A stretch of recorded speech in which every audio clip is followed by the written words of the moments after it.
about to go bottle feed my new baby.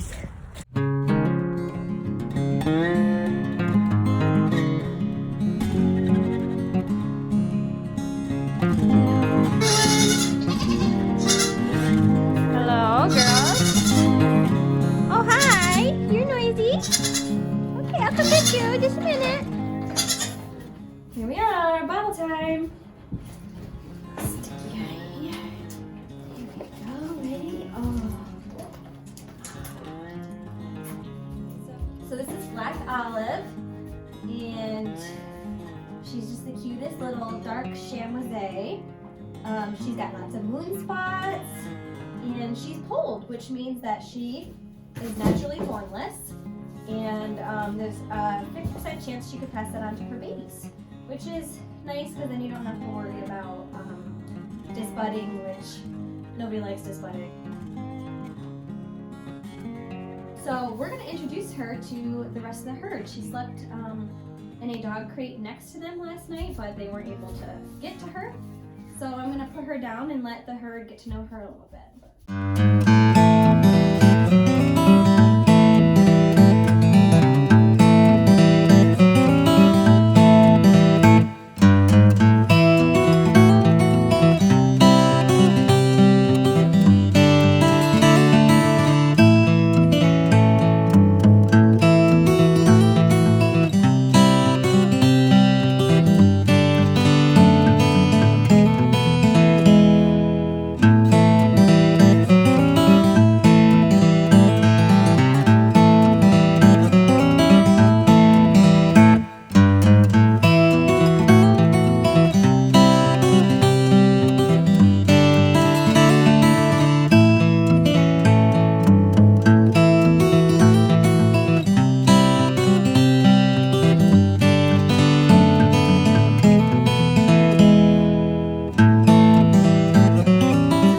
How it is when you add a new goat to the herd. Things get a little wild for a little while.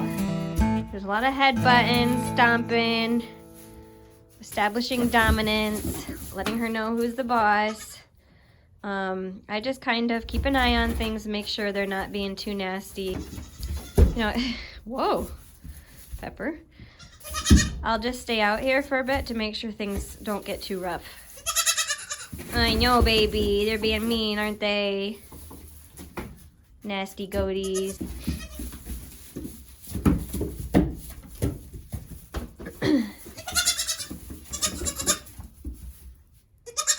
It's okay, baby. It's okay, baby. Yeah, it's okay. I wanted to show you something. I don't know how well you're going to be able to see it from my house out the window, but I'm going to try. I don't know if other people notice this or not, but it seems like when I leave the goats to establish dominance and whatever on their own without me out there, they actually aren't quite as mean as when I'm out there. Let me see if I can show you out the window here how they're acting now. You can't see very well, but see how she's out there with them now and they're not headbutting her and stuff. I mean, they still are here and there. I've seen them headbutting her, but for the most part, they're just kind of letting her walk around, and she's eating hay. She's the one in the very back there, the darkest one. You can see her. Kind of letting her do her thing, and if she gets too close to one of them, they let her know it, but other than that, they're pretty much leaving her alone, letting her do her stuff. For right now, I'm just letting them get to know each other. They're being nice-ish. And so I'm just going to let her get established into the herd. Hi, Oakley. You have to be tied up because you're bugging Honor, huh? So, Honor, can you tell YouTube what you're doing? I'm selling rocks, and I was just cutting some pieces of paper out and taking them on racks to show how much they cost. And Oh. These ones are all $5. Okay.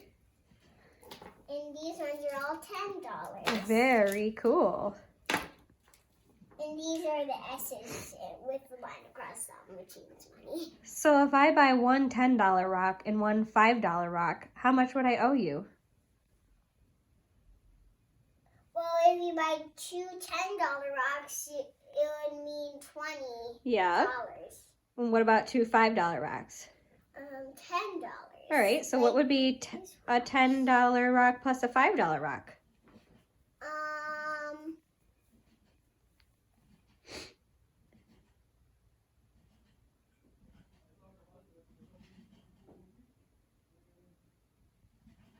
$15. Yes! Good job. This is what homeschool is kind of looking like today. We're doing fun projects and learning about some money, huh? Yeah. You gonna ride your trike? Whoa, look at you go! Woo! Good job. While she rides her trike, I'm going to take some oyster shell grit out to the chickens, which I haven't even got to show you guys yet on YouTube. So let's go see them. The chickens we got are called Beilefelders. Good job. Hey. And they are cool because they are dual purpose birds, which means they can be used for meat or eggs. They're also known to be super, super friendly and docile. Even the roosters are nice. You don't have to worry about them chasing your kids around or you. That was important to me. Yeah, someone's in the nesting box. I found an egg. No, let's see. Beautiful. Put it inside. It's laying in the nesting box. Feel it. Was it warm? Whoa. This is our rooster. His name is Carl. We've named our hens too, but they're hard to tell apart, man. They all look pretty much the same. So we have one that's Lulu, right, Honor? Yeah, Lulu is this one. That's Lulu? Okay. And then we have a Greta and a Wasn't that my name? No, I did Greta. You did Henrietta. Okay. And then, Henrietta. okay, Henrietta. And then I think we were between a silly name for the last one Honor picked. Beach ball. Was Beach Ball. Here's beach ball. I think we were between that and Chicken Nugget. Yeah. But I guess she just said Beach Ball, so. Oh, this is Chicken Nugget. That's beach ball. That's Lulu. That's Henrietta. You can see that the chickens are real docile. The rooster doesn't try to go after my daughter or anything. But yet he's still really protective over the hens. They're a big breed. They get nice and big so that they can be for meat. And their eggs are nice and big too. Right now they're at kind of like just a medium or large size, as you can see. But they should get up to be like a jumbo, extra large size egg. They're light brown eggs, sometimes with like a pinkish hue, and sometimes they're a little bit more chocolatey. One of my biggest hen, Greta, she lays a more chocolatey egg. It kind of varies between like a light pinkish brown to a medium chocolatey egg This color. is kind of like pink with like tiny white marshmallows on it. Yeah, sometimes they're a little bit speckled. Like this one has some white speckles in it. The oyster shell helps the egg shells be stronger in the hen's eggs because they have so much calcium in it, which is good because you don't want thin eggshells. Nobody wants that. You want nice and thick ones. Eventually, when we have a little more time and energy, we will be doing hatching eggs too. So that would be fun. We'll hatch some babies and we'll be selling hatching eggs, and we're already selling eggs for eating. She's So. gonna go in there. A cool thing about this breed too is that their babies can be sexed from birth. You can tell them apart by the color they are, whether they're roosters or hens. So that's a huge bonus. All right, Honor, let's go down to the goat barn quick. Brought another hay bale down to the barn because there was no more down here.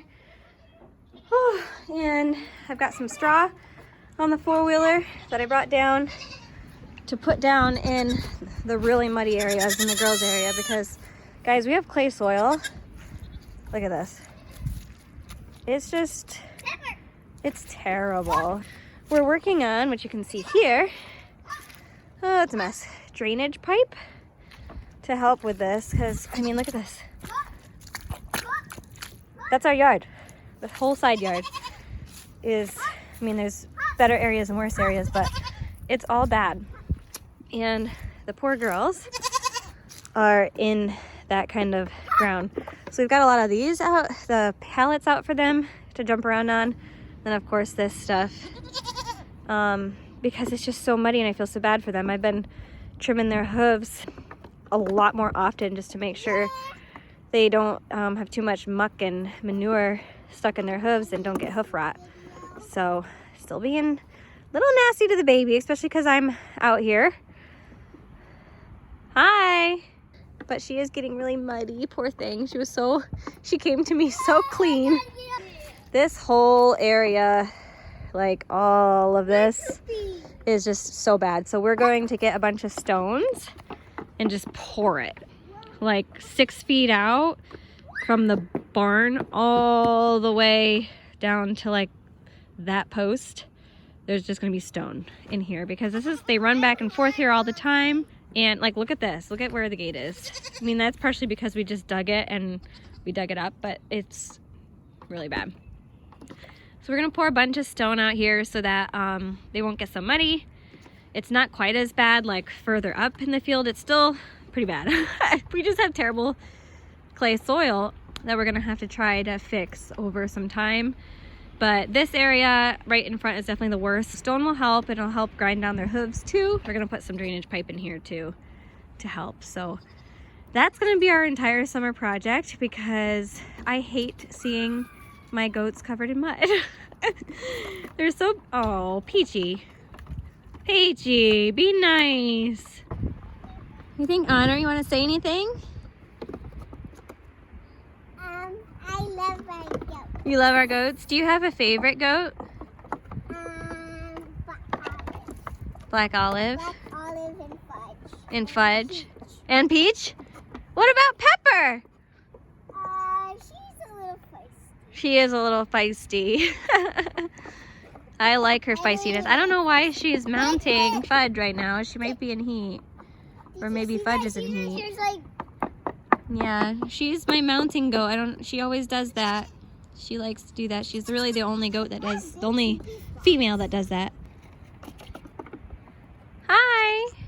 I love my Pepper. She is feisty. I love her just the way she is. All right, so we just spread a bunch of hay down, or straw, in the mud, all the muddiest areas.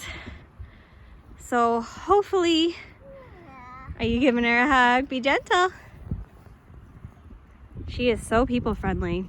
I mean, all of our females are very friendly, but she's been the friendliest baby so far. Which I'm sure is because she was partially dam raised, but yes, also partially bottle fed. So that's kind of fun because usually when we get babies, the kids can't really pet them right away. It takes a little while for them to warm up to us. So kind of fun that she's so loving right from the start. So hopefully this straw, I used a whole bag of straw in all the muddiest spots. I'm sure it won't last long. We're definitely gonna have to put stone down sooner than later, but hopefully that will at least help because poor girls have been so muddy.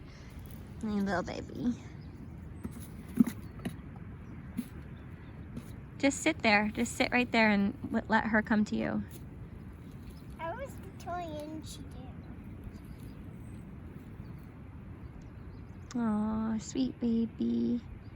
That's it, guys. That's it for today.